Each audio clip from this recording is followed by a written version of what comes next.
maalin ayaa kaynta ku shireen libaax, dhurwaa iyo dawaco. Libaaxii ayaa labadiisa saaxiib u sheegay inuu doonayo inuu la wadaago jacayl, islamarkaana uu baabi'iyo boqortooyada ka dhisan kaynta laguna bedelo jamhuuriyad.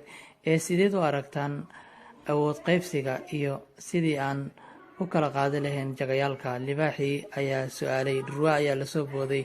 Mudane, waxaan ku dooranaynaa madaxweynaha kaynta, anigana waxaan la ii dooranayaa guddoomiyaha baarlamaanka, halka dawacada laga dhigayo ra-iisul wasaaraha.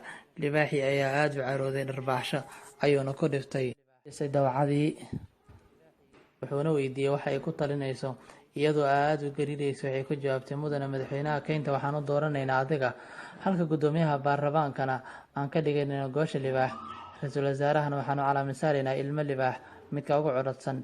Libaaxii wuxuu dhahay, waa qaybin fiican inteed ka baratay xigmadaas qaynooley? Waxayna ugu jawaabtay, waxaan ka soo bartay shirkii wadatashiga qaran ee dhex maray mudanaha iyo